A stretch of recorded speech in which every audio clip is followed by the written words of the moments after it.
O bairro em que cresci não era um lugar bom para as crianças. As ruas estavam cheias de lixo que se acumulavam e as pessoas em situação de rua representava quase a maioria dos que viviam ali. As casas todas iguais se alinhavam uma após a outra, com janelas sujas e portas que pareciam querer cair ao abrir. Quando isso acontecia, eram substituídas por plásticos ou papelão. O ar ali sempre cheirava a fumaça e a algo que eu não sabia nomear, mas que me deixava desconfortável, como se o bairro inteiro estivesse apodrecendo por causa da nossa própria imundície. Naquela época, minha mãe trabalhava o dia inteiro. Ela saía antes do amanhecer e voltava quando o sol já havia se posto, deixando meus irmãos e eu trancados em casa. Éramos pequenos, mas já sabíamos que o mundo lá fora não era seguro. Eu sou o mais velho e sempre tentei manter todos entretidos. Geralmente inventávamos jogos, enquanto Ana, a irmã do meio, cuidava de Luiz, o mais novo. Eu tentava não pensar no que aconteceria se algo desse errado, pois sabia que outras crianças já haviam sido vítimas de tragédias por ali.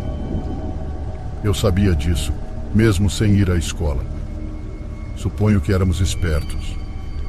A única pessoa que parecia se preocupar conosco era Dona Ivone. Ela morava no fim da rua, em uma casa que parecia ainda mais velha que as outras, com um jardim cheio de plantas secas e uma porta que sempre ficava entreaberta.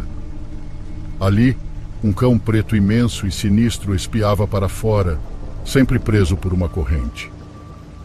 Dona Ivone costumava nos levar comida e doces, embora nossa mãe tivesse nos avisado para não confiar em estranhos.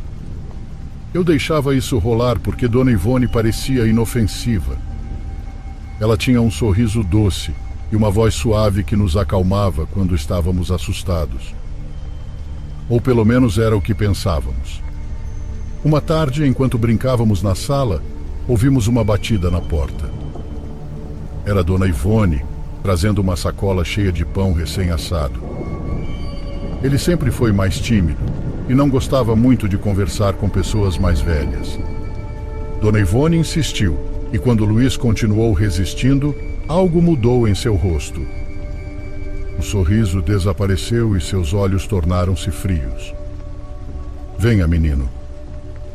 Sua voz já não era mais suave, agora era áspera e severa, como se a recusa de Luiz realmente a tivesse irritado.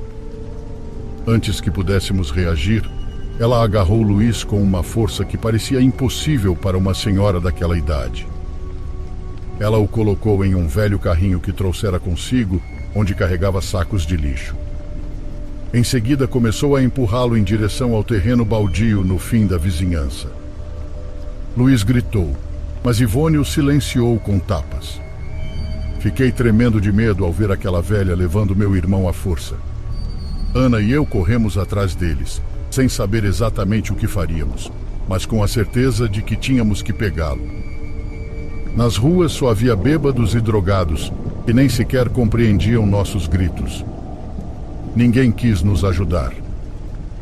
O terreno baldio era um lugar proibido para nós, pois os adultos sempre diziam que coisas ruins aconteciam ali. Mas não tínhamos escolha, precisávamos salvar meu irmão. Chegamos a tempo de ver Ivone preparando algo com dificuldade no chão. Ela havia desenhado um círculo com carvão e pedras, cercado por latas acesas com óleo. Na mão ela segurava uma faca enferrujada e Luiz estava amarrado no centro do círculo, chorando e pedindo ajuda. Solte ele! Gritei, mas Ivone apenas sorriu. Seus merdinhas, agora é a vez de vocês. Assim não sentirão mais fome, ela nos disse, afiando a faca na pedra. Eu me lembro até hoje de estar apavorado, mas sem pensar duas vezes, peguei uma pedra do chão e a arremessei com força, atingindo a cabeça da Ivone. Ela caiu no chão, mas antes de conseguir se levantar, nos amaldiçoou com uma voz que não era humana. Eu quero vê-los queimados até os ossos. Ana pegou outra pedra, ainda maior, a arrastando com esforço. Sem nem um pingo de medo, a deixou cair no rosto da Ivone, a matando. Eu verifiquei sua respiração. Ficamos assustados com o que havíamos feito, mas sabíamos que só estávamos protegendo nosso irmão. Não pensamos duas vezes e agimos rápido para esconder o que tínhamos feito. A enterramos ali mesmo em um buraco fundo e juramos nunca falar sobre o que havia acontecido. Naquela mesma noite, os pesadelos começaram e eu soube, no fundo da minha alma, que Dona Ivone não tinha ido embora. A vida seguiu relativamente calma depois disso. Ninguém se preocupou com o desaparecimento de Dona Ivone, nem os catadores de lixo, nem os moradores de rua. Sua casa, feita de entulho, foi esquecida e com o tempo desmoronou. O que fizemos caiu no esquecimento e continuamos vivendo na miséria. Nossa mãe nunca soube o que aconteceu e também nunca descobriu que aquela velha era algum tipo de bruxa. Na época, achávamos apenas que era uma mulher louca. O terreno baldio, como era inabitado, não chamou a atenção de ninguém, mas a partir daquele momento vieram os pesadelos. Não eram sonhos comuns, e não eram aqueles pesadelos infantis, onde monstros imaginários te perseguem.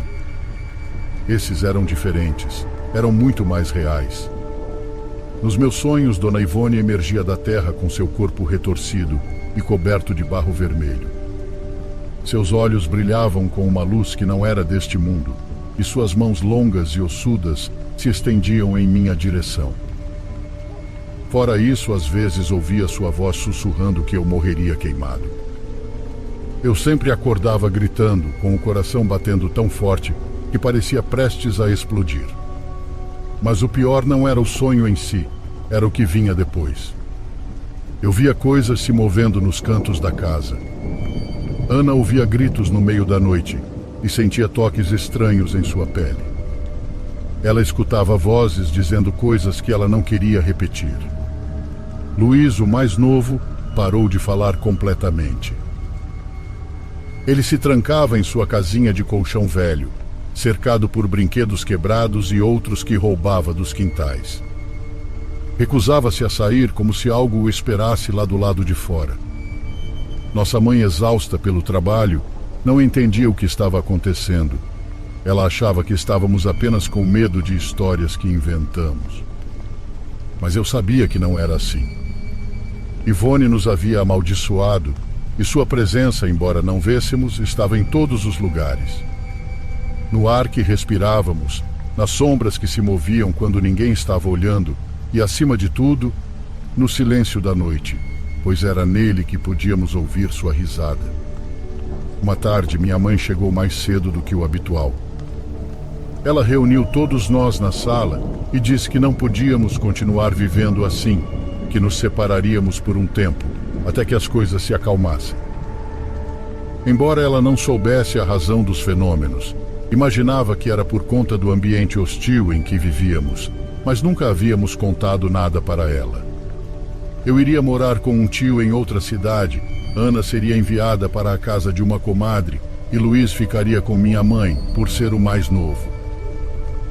Isso não apenas daria um alívio para ela em relação a nós, mas também nos daria a oportunidade de viver um pouco melhor. É para o bem de vocês, disse minha mãe com seus olhos cheios de lágrimas. Eu não queria ir embora, nem queria deixar meus irmãos, mas não tínhamos escolha. Na noite anterior à separação, Ana segurou meu braço, me olhou fixamente e disse: "Não deixe que o mal vença. Não importa o que aconteça, não deixe que ela vença." Luiz, por sua vez, me abraçou forte. Os anos passaram, mas os pesadelos nunca cessaram. Ivone nos perseguia, não importava para onde fôssemos. Ana escrevia cartas com frases pela metade, como se alguém a estivesse observando enquanto escrevia. Luiz, embora falasse pouco, nunca mencionava o que havia acontecido no terreno baldio, mas eu via na maneira como ele se sobressaltava com cada ruído quando estava em lugares escuros. Tentei seguir em frente. Mudei-me para outra cidade, consegui um emprego e tentei construir uma nova vida, mas aquela mulher não me deixava em paz. Todas as noites, seus olhos brilhavam nos meus sonhos, e todas as manhãs eu acordava com a sensação de que algo me perseguia. Então um dia recebi uma ligação da minha mãe. Sua voz tremia e eu soube imediatamente que algo ruim havia acontecido. Ana desapareceu. Ela não liga e não escreve há um bom tempo. Você precisa vir, filho. Eu não posso fazer isso sozinha. E assim eu voltei para aquele lugar onde tudo de ruim aconteceu em minha vida. A casa estava igual, mas o ar estava carregado de uma tristeza que eu sentia ali. Minha mãe me abraçou forte e, pela primeira vez em anos, senti-me como um filho novamente, como uma criança assustada que não sabia como proteger aqueles que amava. Naquela noite, enquanto tentava descansar, ouvi uma voz no corredor. Era a voz da Ivone chamando meu nome. Me levantei da cama e saí para o corredor, mas como de se esperar, estava vazio. Eu sabia que Ivone estava ali, me atormentando e me esperando. Desta vez não havia escapatória. Sabia que se não fizesse algo, nunca teria paz. Com o coração batendo forte e as mãos tremendo, decidi voltar ao lugar onde tudo começou. O terreno baldio ficava no final da rua, um lugar que os adultos ainda evitavam. Agora era um pedaço de terra seca e rachada, cercado por uma grade enferrujada. A última vez que estive lá foi para enterrar Ivone com meus irmãos. Agora, anos depois, o lugar parecia ainda mais sinistro. O mato estava alto e o ar cheirava a podridão, como se algo tivesse morrido e nunca tivesse sido enterrado. Eu levava uma lanterna que meu irmão havia deixado e uma pá, embora não soubesse exatamente o que esperava encontrar. Meu plano era desenterrar seu corpo e dar fim nos restos. Algo dentro de mim dizia que precisava fazer isso, que precisava enfrentar meu medo e minha culpa. Caminhei lentamente até o centro do terreno, onde havíamos jogado o corpo em desnível. A terra estava dura e seca, mas comecei a cavar mesmo assim. Não sei se era coisa da minha cabeça, mas a cada pá de terra removida, o ar ficava mais ruim de respirar. Minhas mãos tremiam, o suor escorria pela minha testa, mas eu não podia parar. Finalmente a pá bateu em algo sólido. Eram pedaços de pedra e ossos. Os afastei com cuidado e lá estava ela. O corpo não havia se decomposto de forma normal. Estava seco como uma múmia. Seus olhos estavam fechados, mas sua boca estava levemente aberta, como se estivesse prestes a gritar. Aquilo não era normal. Aquilo não era natural. Tentei puxar o corpo, mas a terra parecia segurá-lo como se não quisessem soltá-lo. De repente tive a nítida impressão de que um dos olhos daquela mulher se abriu. Eram escuros como a noite, sem pupilas, sem vida, mas cheios de ódio. Não sei se foi imaginação ou realidade, mas vi o corpo começar a tremer e nisso eu corri. Não olhei para trás, mas sentia que algo me perseguia. Só parei quando cheguei em casa, onde minha mãe me esperava na porta. "O que aconteceu, menino?" perguntou, mas eu não conseguia falar. Estava tremendo e naquela noite não dormi.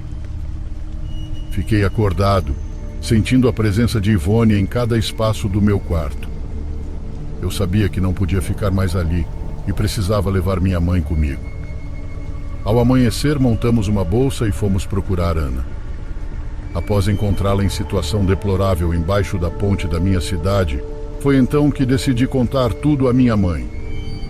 Não podia mais carregar esse segredo e contei sobre aquela tarde no terreno baldio e como uma maldição nos perseguiu desde então.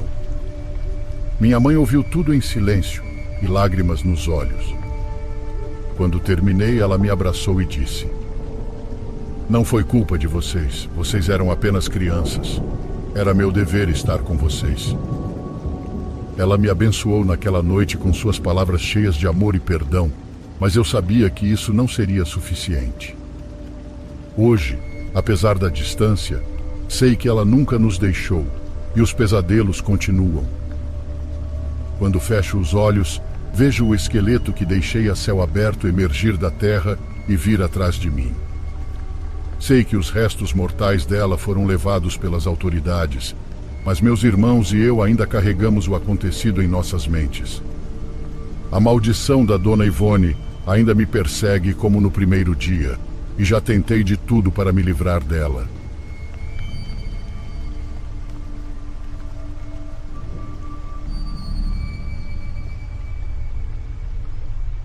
Por favor, curta e se inscreva se você estiver gostando. Agora continuamos.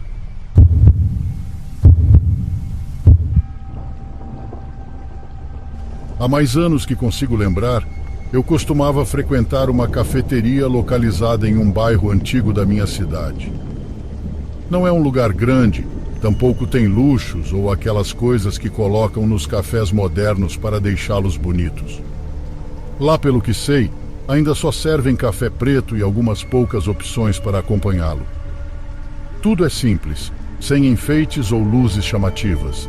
Nada que faça o lugar se destacar mais do que deveria.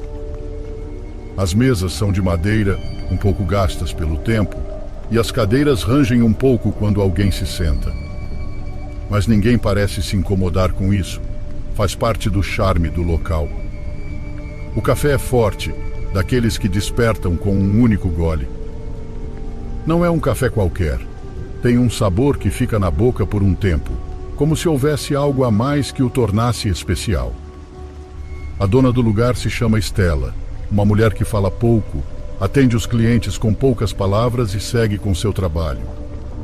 Não que seja grosseira, apenas séria e na dela. Nunca a vi envolvida em fofocas ou longas conversas. Sua família tem essa cafeteria há muitas gerações e mesmo com as mudanças no bairro ao longo dos anos, o local permanece o mesmo. Nunca fizeram grandes reformas nem colocaram novidades para atrair clientes. E não precisam, pois sempre há pessoas entrando e saindo, algumas de passagem, outras que já frequentam há anos e não imaginam o dia sem a sua xícara de café. No bairro, há quem diga que o café de Estela não é um café qualquer. Alguns garantem que, dependendo do grão usado, ele pode ajudar com certas coisas. Há quem entre com dor de cabeça e, depois de alguns goles, diga que se sente melhor. Outros contam que chegaram gripados e no dia seguinte amanheceram bem. Um vizinho jurava que, depois de tomar um café ali, se livrou de uma dor nas costas que o atormentava há meses. Sempre tinha alguém que dizia que era tudo coincidência, mas no fim, todos voltavam para mais uma xícara. Mas nem todos no bairro acreditavam nisso. Sempre há alguém que diz que tudo não passa de conversa fiada. Nesse caso, a mais teimosa era a Dona Catarina, uma idosa que morava na casa ao lado. Nunca foi discreta sobre o que pensava, e sempre que via Estela, soltava algum comentário. Segundo ela, Estela era filha do diabo. Dizia que à noite via luzes dentro da cafeteria, mesmo depois de fechada, que já tinha visto sombras se movendo lá dentro e que às vezes ouvia um murmúrio baixo quando tudo estava em silêncio. Ninguém acreditava nela, mas ela insistia. A maioria dizia que a senhora era louca, que sua idade já estava pesando e por isso dizia tantos disparates. Um dia apareceu na cafeteria um homem que eu nunca tinha visto antes. Não parecia com os clientes habituais. Era mais jovem que a maioria e se vestia diferente, com roupas finas, como alguém que não era daquele bairro.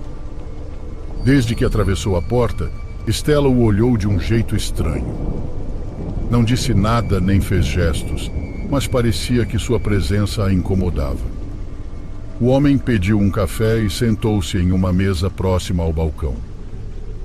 Ele não parecia ter pressa para ir embora e observava cada movimento de Estela, como se esperasse que ela falasse com ele.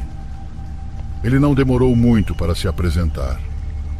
Disse que se chamava Marlon e que havia voltado depois de muitos anos porque sua avó, Dona Catarina, estava muito doente e precisava de alguém para cuidar dela.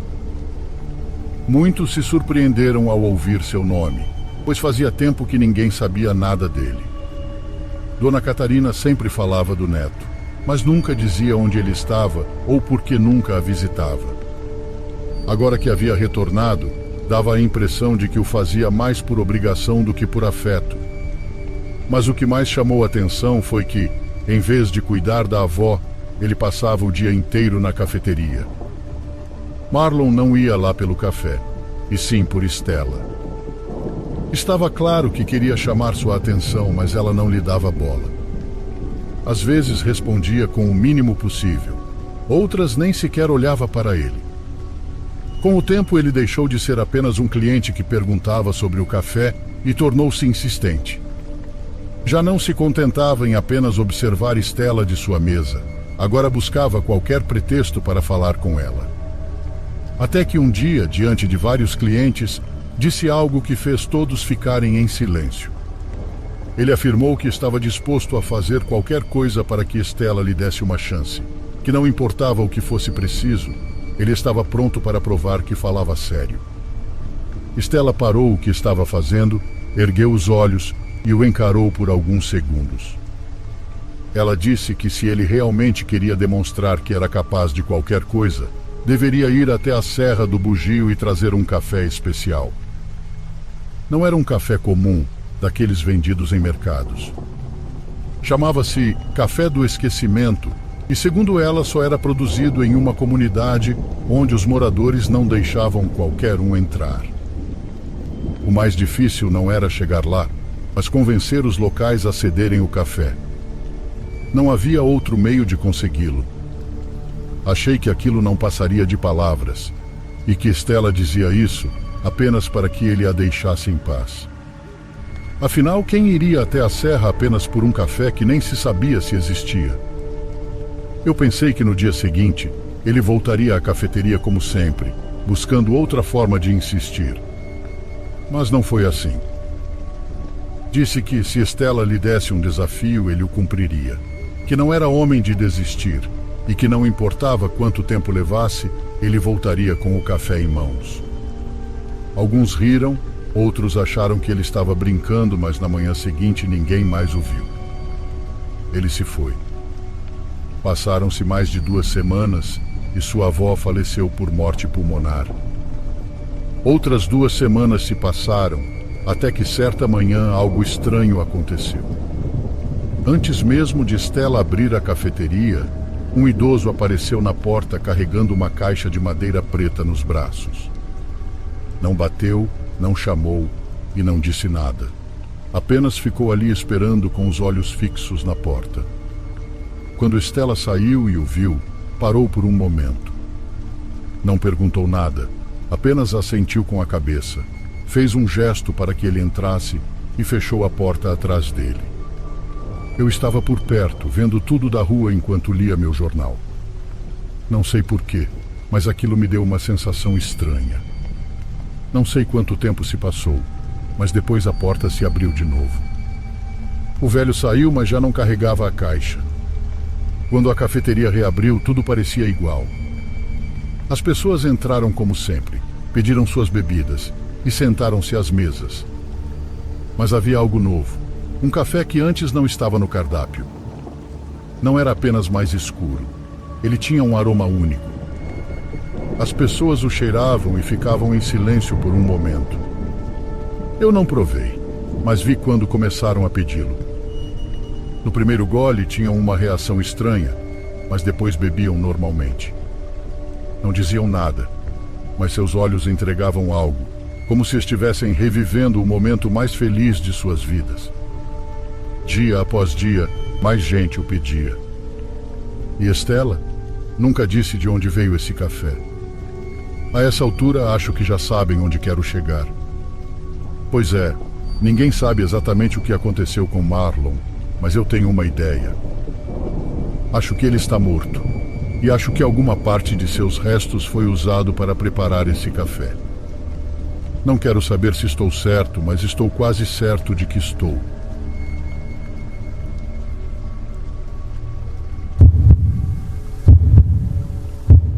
De todas as histórias de terror que eu poderia contar, a única que me faz suspirar é aquela que vivi na própria pele.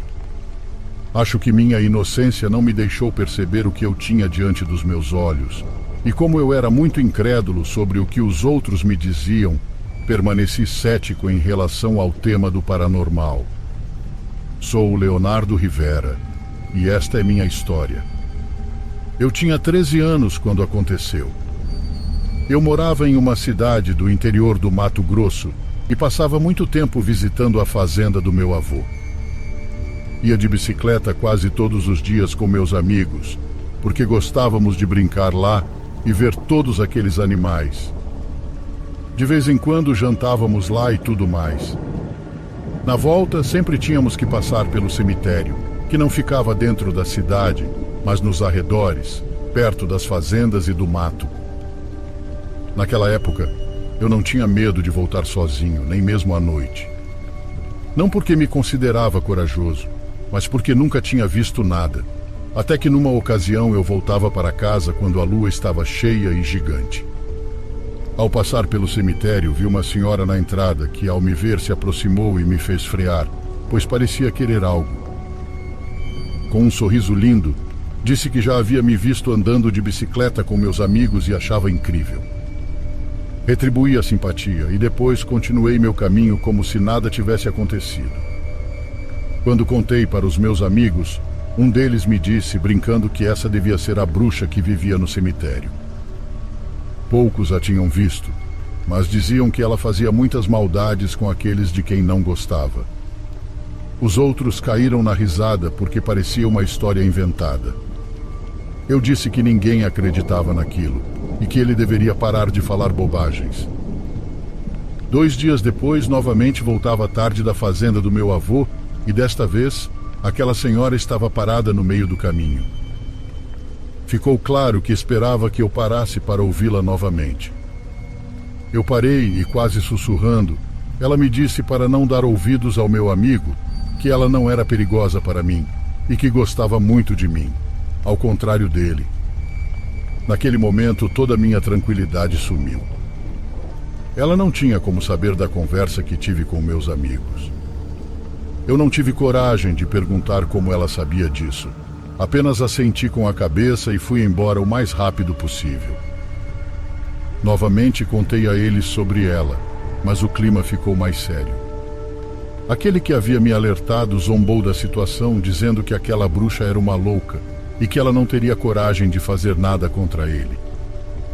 Ele mencionou que seu avô era muito corajoso e que seria capaz de queimá-la se ela o tocasse. Essas palavras lhe custaram caro, porque apenas algumas semanas depois, ele desapareceu sem deixar rastro. Sua bicicleta foi encontrada no mato, mas bem longe do cemitério, longe o suficiente para não relacionar uma coisa a outra. No entanto, na minha cabeça, a ideia de que aquela senhora estava envolvida não saía da minha mente.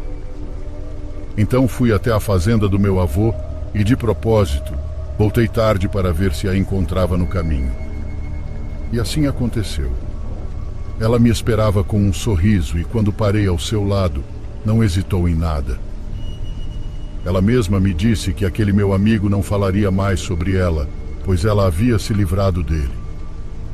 Com medo e tremendo, perguntei se ela sabia onde ele estava, e foi quando ela me propôs entrar no cemitério para descobrir. Ela me acompanhou, entramos e me levou até um local onde havia um grande buraco. Quando olhei para dentro, vi meu amigo dentro de um caixão sem tampa, com os olhos fechados e coberto de terra. Nunca soube se ele estava vivo ou morto. Quando a senhora começou a rir, saí correndo sem olhar para trás.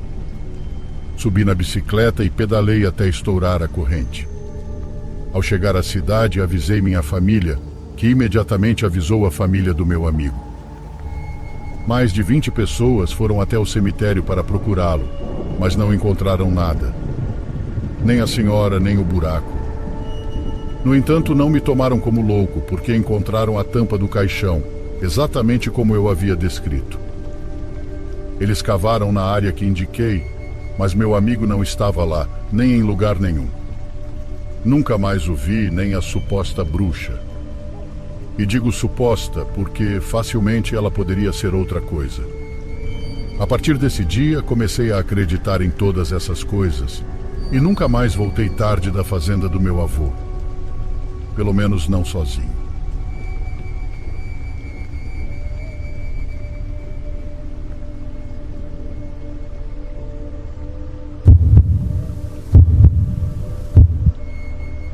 Meu nome é Liana. Lá em 1978, eu cursava jornalismo numa faculdade do litoral de Santa Catarina. Era uma época complicada para quem queria investigar e mostrar a verdade.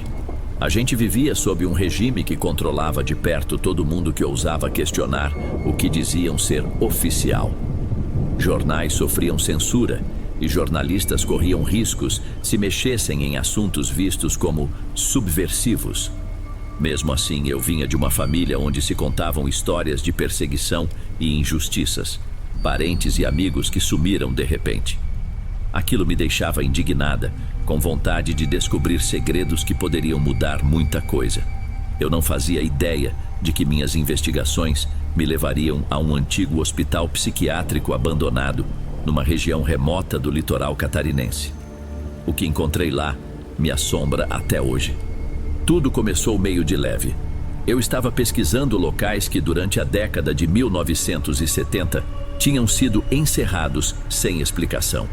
Precisava fazer um trabalho sobre a infraestrutura de saúde pública, mas desconfiava que alguns desses lugares funcionaram como fachada para atividades ilegais. Foi mexendo em documentos antigos na biblioteca da universidade que achei menções a um hospital psiquiátrico fechado abruptamente, supostamente por falta de verba. Pouco depois, ele simplesmente sumiu de qualquer registro. Fui conversar com um amigo que trabalhava em cartório e acabei pegando uma informação mais sólida. O prédio estava ligado a uma fundação do governo do estado, mas havia uma quebra nos registros sobre o lugar. Em nenhum papel aparecia o motivo real do fechamento, muito menos para onde teriam levado os pacientes. Desconfiei de um grande acobertamento. Naquela fase da ditadura, tudo ficava ainda mais suspeito. Vai saber se não usaram o hospital para alguma atividade sinistra, longe dos olhos do povo. Minha maior pista surgiu numa tarde nublada, quando eu estava na sala de leitura quase vazia, folheando um jornal antigo. Um senhor de cabelos ralos e cara desconfiada ficou me olhando de longe. Percebi que ele tentava entender o que eu pesquisava. Quando notou que eu já tinha percebido, ele pigarreou e murmurou: "Você está investigando aquele hospital, né?" Minha reação foi de surpresa. Olhei ao redor, preocupada que alguém estivesse escutando. "Por que pergunta?" Tentei despistar. Ele se apresentou como Vicente Ferreira, mas deixou claro que não queria se comprometer demais. Disse que trabalhou num cargo simples na prefeitura e, por isso, ficou sabendo de certas reformas que nunca saíram do papel. Falou que o hospital psiquiátrico ficava numa área afastada, perto de costões rochosos, e que tinham ocorrido operações militares por lá. A versão oficial era que o lugar não tinha condições de higiene. Mas, de acordo com ele, nenhuma equipe de manutenção apareceu antes ou depois do fechamento. De um dia para o outro, todos os pacientes desapareceram. Perguntei para os meus chefes sobre a transferência desses internos. Continuou. Me mandaram ficar quieto, cuidar da minha vida e não meter o nariz onde não devia. Ele me deu um endereço aproximado do hospital, dizendo que não queria mais se envolver. Mas antes de ir embora, me alertou: "Se você resolver ir até lá, vá com cuidado. Tem gente poderosa que não quer que ninguém saiba o que rolou dentro daquelas paredes." Com essa dica do Vicente, fui atrás de alguém que tivesse trabalhado diretamente no lugar. Levei dias ligando para contatos de associações de enfermagem, até que um conhecido de um conhecido indicou o Renato, ex-enfermeiro que aceitou bater um papo comigo, mas fez questão de anonimato. Marcamos num bar pequeno. Ele chegou de forma discreta, usando um chapéu que cobria parte do rosto. Assim que sentamos, ele olhou ao redor, nervoso, e sussurrou: "Não deixa eu falar muito alto. Nunca se sabe quem pode estar ouvindo." Expliquei rapidamente meu interesse no hospital, sem revelar tudo o que eu já sabia. Queria ver até onde ele iria por conta própria. Cada frase que saía da boca do Renato tinha um misto de medo e culpa. "Eu trabalhava no plantão da noite", ele contou. "De vez em quando aparecia um grupo fardado e ordenava que a gente liberasse algumas alas para procedimentos especiais. Geralmente eram pessoas que não pareciam doentes, mas sim presas. Dava para ver marcas de agressão em alguns. Em outros, nem dava para encarar direito." Perguntei se ele entendia o porquê de levarem aquele povo para lá. Renato apenas balançou a cabeça. Falavam que era para terapias de reeducação. Ele respondeu com um tom de desprezo. Mas todo mundo percebia que não tinha nada a ver com medicina. Era tortura. Ele citou ainda um pavilhão especial no subsolo fechado para o público. O pessoal chamava de o Setor dos Sete Olhos. Renato não sabia de onde vinha esse nome, mas disse que tinha gente que falava em 7 íris ou 7 pupilas. Sempre achei que fosse uma forma de dizer que tudo ali era vigiado 1000 vezes. Ele prosseguiu. Para ser sincero, acabei ficando com medo de perguntar mais. Fiquei calada, anotando tudo. Meu coração disparava ao perceber que era real. Existia um horror ligado ao regime. Então, com uma expressão abatida, Renato encerrou. Não posso ir além disso, tenho família. Já carrego esse peso faz tempo. Se você quer mesmo saber o que rolou, vai ter que ir lá e ver por si mesma. Foi no começo de novembro de 1978 que tomei coragem para visitar o lugar. Peguei um ônibus que parava numa rodovia estadual e de lá andei por quase 30 minutos por uma estradinha de terra até enxergar no meio do mato alto um muro descascado e uma placa quebrada onde um dia devia estar escrito Hospital Psiquiátrico Santa Helena. A maior parte das letras caiu, só restaram uns pedaços enferrujados presos por pregos velhos. O sol daquela manhã estava forte, mas o prédio parecia envolto em uma espécie de sombra que não combinava com a claridade. Me bateu um desconforto. Precisaria pular o portão, que tinha correntes grossas e um cadeado enferrujado. Não dava para abrir sem ferramentas pesadas. Resolvi escalar, cuidando para ninguém me ver invadindo. Se alguém me pegar aqui, vou ter problema, pensei. Mas eu precisava continuar. Assim que cheguei do outro lado, vi um pátio tomado pelo matagal. O cheiro de maresia se misturava com o de mofo. Fui até a entrada principal, mas as portas estavam lacradas com tábuas de madeira grossas. Dei a volta no prédio e, depois de um tempo, achei uma parte lateral onde o reboco tinha caído. Abriu-se uma fresta, grande o suficiente para eu passar. Entrei por aquele buraco e dei de cara com um corredor escuro. Liguei minha lanterna simples, aquela que me acompanhava desde o início da pesquisa. A luz mostrava paredes descascadas, pintadas naquele tom de verde típico de hospital já todo gasto. O ar era pesado, cheio de mofo e um cheiro adocicado que eu não conseguia identificar. Meus passos ecoavam e a cada movimento eu escutava pedaços de gesso se soltando do teto. Não se ouvia nada além disso. Fui seguindo devagar. Entre as sombras, notei umas macas encostadas na parede, todas enferrujadas. Algumas ainda tinham cintas de couro para prender pacientes, agora corroídas pelo tempo. Mais ao fundo, vi uma porta de vidro despedaçada com restos de adesivos de triagem. Entrei, tentando manter a calma. O chão estava coberto de fichas amontoadas, papéis amarelados, alguns com carimbos, mas quase tudo ilegível.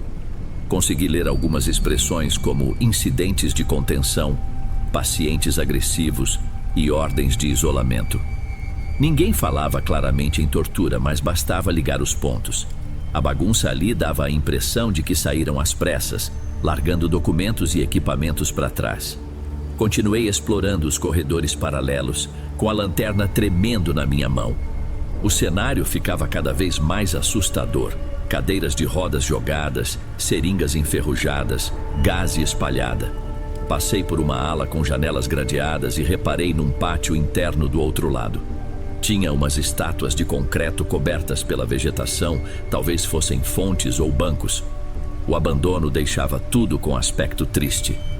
Aí algo me chamou a atenção. Numa parede quase no fim de um corredor, alguém tinha escrito em tinta escura a frase: "Eles veem você, mesmo na escuridão." A letra era trêmula, quase infantil. Aproximei a lanterna e percebi embaixo da frase um símbolo estranho. 7 círculos alinhados, cada um com um pontinho no centro, lembrando olhos estilizados. Devia ser o mesmo símbolo de que o Renato falava.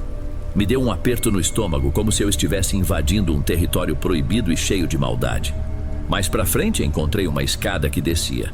Pela planta antiga do prédio, devia ser o porão ou depósito. Assim que me aproximei, senti um vento leve vindo lá de baixo. Não era só a brisa fria, parecia um sopro que me fez parar por um segundo. Me abaixei para ver se enxergava alguém, mas não dava para ver nada. Estava tudo em silêncio. Descer aqueles degraus foi terrível. O cheiro de mofo e de urina velha deixava meu estômago embrulhado. A lanterna iluminava pouco, então cada passo era um tiro no escuro. O ar abafado fazia meu coração acelerar mais ainda. No meio do caminho, vi novamente aqueles 7 círculos pintados, desta vez maiores, com a palavra Vigia em vermelho. Senti a garganta secar e segui em frente. Lá embaixo, o corredor era estreito, com lâmpadas antigas penduradas, muitas quebradas. Em certos pontos havia grades na parede como jaulas. Pensei nas torturas ou experimentos que poderiam ter rolado ali. Tentei focar no meu objetivo, mas meu corpo inteiro pedia para eu voltar. Foi aí que ouvi algo se arrastando pelo chão, um barulho bem suave. Na mesma hora, desliguei a lanterna e encostei na parede, prendendo a respiração. No escuro total, fiquei esperando. O barulho sumiu, mas quando religuei a luz, quase gritei. No fim do corredor, uma silhueta virou a esquina.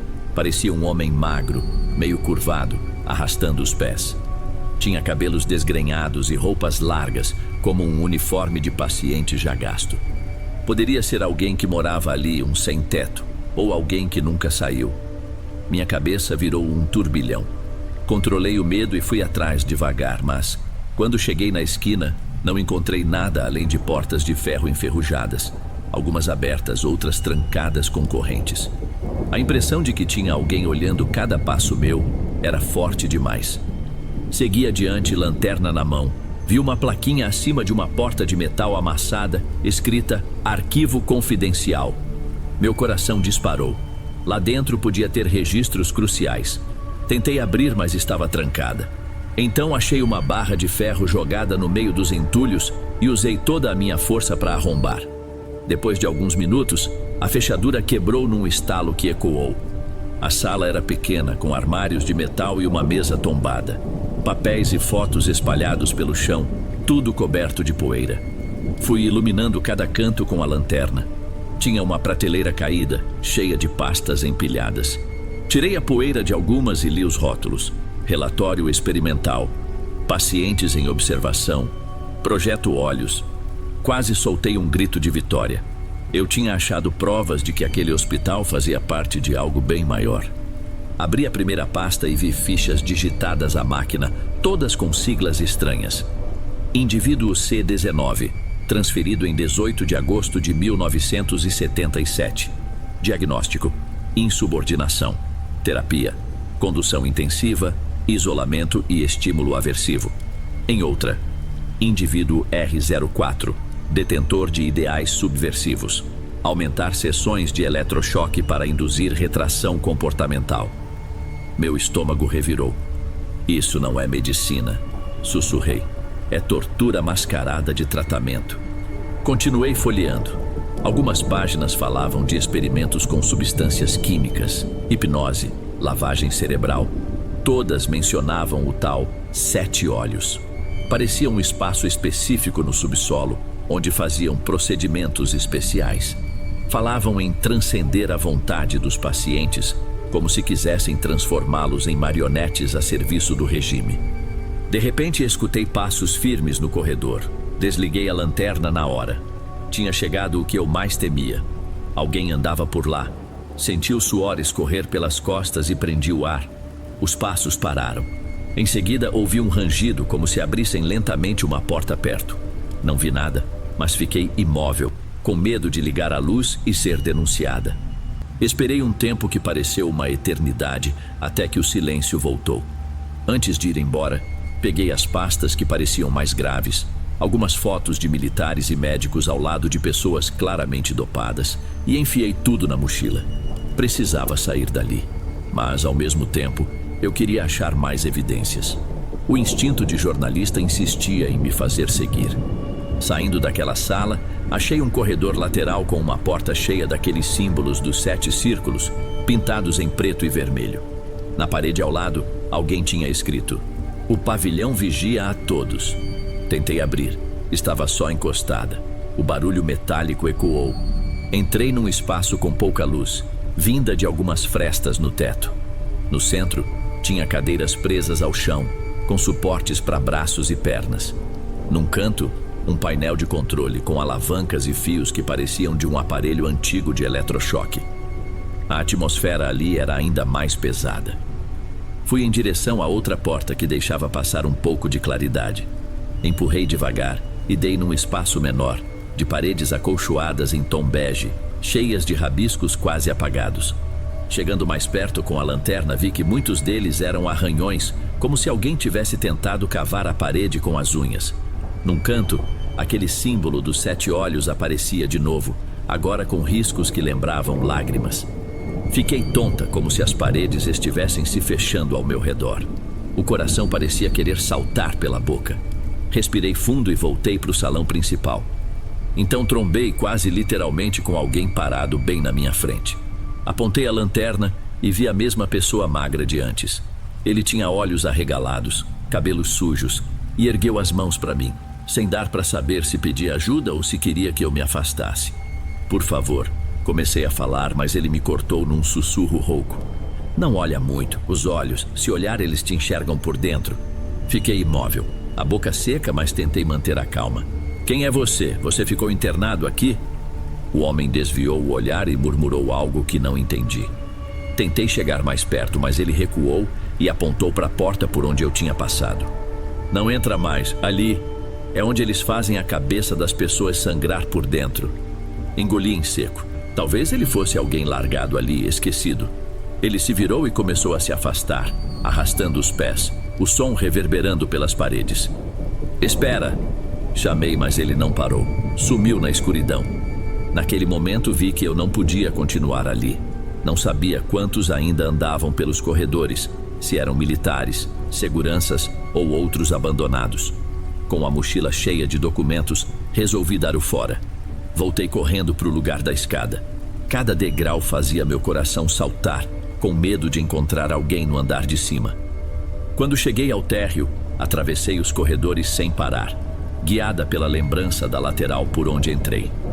Vi de relance, em algumas salas, reflexos de objetos metálicos jogados no chão, mas não tive coragem de checar. O pavor de encontrar alguém me fez apressar o passo. Finalmente achei o buraco na parede, me abaixei e saí para o pátio. A luz do sol me cegou por alguns instantes e foi um alívio absurdo ver o dia. Corri em direção ao portão alto. Escalei de novo com medo de que alguém surgisse, mas só escutei as gaivotas e o vento no mato. Na estradinha de terra, eu ainda olhei várias vezes para trás, para garantir que ninguém me seguia. Só então percebi como eu tremia. Precisava chegar até a rodovia para pegar o próximo ônibus ou achar um lugar para me acalmar. Consegui sair, pensei, mas será que estou mesmo livre? De volta à pensão onde eu morava, me tranquei no quarto e passei horas analisando o que tinha pego. Fotos, relatórios, dados capazes de provar um esquema de tortura disfarçado de tratamento psiquiátrico, tudo possivelmente comandado por agentes do regime militar. Projeto 7 Olhos, reeducação comportamental subversiva e outras expressões do tipo apareciam direto. Era uma bomba. Mostrei tudo para o professor Elias, um dos docentes da minha faculdade que era contra o regime, mas de forma cautelosa. Ele folheou as pastas em silêncio, tenso. Quando terminou, estava pálido de medo. Liana, se a gente publicar isso, você coloca sua vida em jogo, e a minha também. Ele falou baixo, olhando para a porta fechada. Eles não vão deixar barato. Eu concordei, mas disse que não dava para ficar calada. Ele pensou um pouco. Talvez a gente tente uma publicação clandestina. Conheço uns jornais alternativos, mas é arriscado demais. Conversei com o Renato, ex-enfermeiro, pedindo um depoimento anônimo. Ele hesitou. Minha família vem em primeiro lugar. Se me descobrem, podem fazer alguma coisa comigo. Mesmo assim, topou gravar um áudio, desde que não o identificassem. Passamos semanas planejando tudo. Íamos tentar expor aquele horror. Mas aí recebi uma ligação de um número desconhecido, com uma voz me mandando parar. Disseram meu nome e até o endereço da pensão. Fiquei assustada. Nos dias seguintes, apareceu um carro preto parado por horas na frente de onde eu morava. Podia ser coincidência, mas era bem suspeito. O professor Elias também começou a receber chamadas esquisitas. E o Renato, por sua vez, notou homens parados perto da casa dele. Era um aviso claro. Se a gente continuasse, eles iam dar um jeito de nos silenciar. Acabamos recuando. O professor Elias chegou a me implorar: Liana, de nada adianta a gente descobrir a verdade se acabarmos mortos. Depois disso, as ameaças diminuíram, talvez porque viram que desistimos de tornar tudo público. Ficou uma sensação amarga de impotência, o peso de saber de crimes impunes que permaneceram esquecidos naquelas paredes cheias de mofo. Escondi todo o material de um jeito improvisado, na esperança de que um dia fosse seguro divulgar. Enquanto o clima de repressão continuasse, eu teria que ficar de boca fechada. Quanto àquele homem que encontrei vagando lá dentro, ninguém nunca soube dele nos registros oficiais. Às vezes, me pergunto se ele ainda ronda aqueles corredores, falando sobre olhos que enxergam até a alma, ou se conseguiu sair. Também penso nas pessoas que de alguma forma sobreviveram à reeducação forçada daquele lugar, e nas que não tiveram a menor chance de escapar. A vida andou, mas até hoje não esqueço das salas abafadas, das marcas de unha nas paredes e dos símbolos que pareciam me encarar. O mais apavorante, talvez, seja perceber que aquele hospital não foi o único a servir de palco para abusos oficiais. E enquanto o medo domina, muitos segredos ainda estão trancados em corredores poeirentos de instituições parecidas. Sei que cedo ou tarde vou ter que voltar a mexer nisso. Esses documentos não podem ficar para sempre escondidos.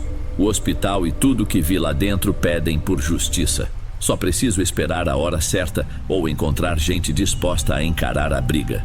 Até lá, conto essa história do jeito que consigo, meio na surdina, na esperança de que um dia esses 7 olhos percam a força e todo mundo possa finalmente enxergar a verdade sem ter medo.